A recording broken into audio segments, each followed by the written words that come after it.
जिसके सामने 10 साल की एंटी कंबेंसी का दैत्य मुंह फाड़े खड़ा हो, जिसके बहुत सारे विश्वस्त सिपह सलार साथ छोड़कर चले गए हों, जिसके पीछे विश्व की सबसे बड़ी लोकतांत्रिक पार्टी के दिग्गज पड़े हुए हों, और जिसके पीछे जैसा कि आरोप लगाया जाता है सीबीआई, ईडी, चुनाव आयोग और सेंट्रल फोर्सेस पड़े हुए हों, उसके बावजूद जिसने पहले से भी ज़्यादा सीटें जीतने का कमाल किया हो, ऐसी ममता दीदी के चमत्कार को मैं नमस्कार करता हूँ। जय हो दीदी, जय हो।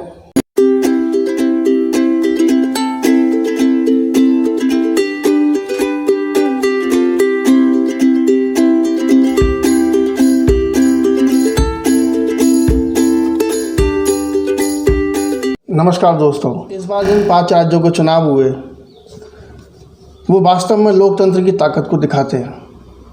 जिन सरकारों ने अच्छा काम किया उनको जनता ने अपना आशीर्वाद दिया, और जिन्होंने अच्छा काम नहीं किया उनको रिप्लेस करने में भी देर नहीं लगाई। एक बात तो माननी पड़ेगी, हमारे पॉलिटिशियन, विश्लेषक भारतीय जनता को कितना भी बेवकूफ़ समझें, पर वो इतनी बेवकूफ़ है नहीं। वो सब कुछ देखती है और मौका आने पर अपना चमत्कार दिखाती है। इस बार के चुनाव में सबसे ज़्यादा निगाहें लगी थी बंगाल के ऊपर, और बंगाल ने किया कमाल। हर कोई इस बात को ज़रूर मानेगा। जिसके अधिकतर सलाहकार साथ छोड़कर चले गए, जिसके पीछे एंटी कंबेंसी का भूत लगा हुआ है, जिसके पीछे विश्व की सबसे बड़ी लोकतांत्रिक पार्टी के सभी दिग्गज हाथ धोकर पीछे पड़े हुए हैं और सभी अस्त्रों शस्त्रों का प्रयोग कर रहे हैं। ऐसी पैरों से घायल होने के बावजूद इतना बड़ा चमत्कार वास्तव में चमत्कार की बात है। पहले से भी ज़्यादा सीटें लेकर आना, टीएमसी ने वास्तव में कमाल किया। अब वो कमाल क्यों हुआ वो एक अलग बात हो जाएगी, उसका विश्लेषण आगे कभी किया जाएगा। लेकिन अभी सोचने की बात सिर्फ इतनी है कि चमत्कार को नमस्कार है। आने वाला समय ममता दीदी को 5 साल और देगा। उम्मीद की जा सकती है कि वो इस बार ज़्यादा सोच विचार के साथ अपनी सरकार चलाएंगी, और तुष्टीकरण के जो आरोप उनके ऊपर लगते रहते हैं उन दागों को अपने ऊपर से धोने का पूरा प्रयास करेंगे। दोस्तों, ये चुनाव बीजेपी के लिए भी बहुत बड़ा सबक लेकर आए हैं। हालांकि ओवरऑल में देखा जाए तो बीजेपी के लिए कोई बुरी स्थिति नहीं है। पुदुचेरी में कांग्रेस को रिप्लेस किया है, आसाम में अपनी सरकार को मेंटेन करके रखा है, केरल और तमिलनाडु में तो वैसे भी उम्मीद नहीं थी, बंगाल में भी ये बिल्कुल कहा जा सकता है कि 3 सीटों से बढ़कर इतनी पोजीशन पर आना भी कोई कम संतोषजनक बात नहीं है। अच्छी तरक्की की है, लेकिन इस पर संतोष जाहिर करना कुछ ऐसा ही होगा कि कोई बच्चा शुरू से दावा करता हो कि मैं पूरे राज्य में टॉप करूँगा और वो केवल 65% तक नंबर लेकर आ जाए। तो उसी तरह की स्थिति बीजेपी की लगती है। मुझे लगता है कि बीजेपी को इस बात को अच्छी तरह समझना पड़ेगा कि ये जो बटन और काज वाला काम होता है ये तलवार से नहीं किया जाता। राष्ट्रवाद का जो चक्र हम हमेशा हर जगह चलाना चाहते हैं वो हर जगह नहीं चलता। हालांकि इस बार मोदी ने अपने कैंपेन में राष्ट्रवाद का चक्र थोड़ा कम चलाया और स्थानीय मुद्दों और राज्य के संबंधित मुद्दों पर ही अपना ध्यान फोकस किया, पर पुरानी इमेज धुलने में कुछ समय तो लगता है। इतनी जल्दी ये दाग नहीं धुलने वाले, लेकिन आगे भी इन्हीं बातों का ध्यान रखेंगे तो बीजेपी को इससे फ़ायदा ज़रूर मिलेगा। बीजेपी सत्ता क्यों नहीं हासिल कर पाई, इस बारे में मेरा एक व्यक्तिगत विचार ये भी है। मैंने पिछले वीडियो में भी आपसे कहा था कि बीजेपी ने अपनी चुनावी रणनीति के तहत वहाँ पर टीएमसी के बहुत सारे कार्यकर्ताओं पदाधिकारियों को अपने खेमे में लिया।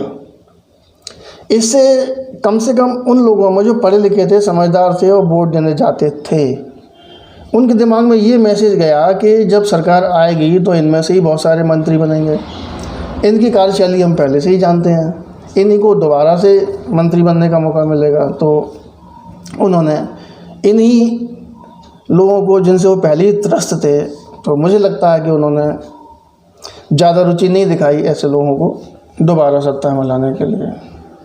तो बीजेपी को दो बातें ज़रूर ध्यान में रखनी होंगी कि राष्ट्रीय मुद्दा स्थानीय मुद्दों पर हमेशा भारी हो जाए, ऐसा बात ज़रूरी नहीं है।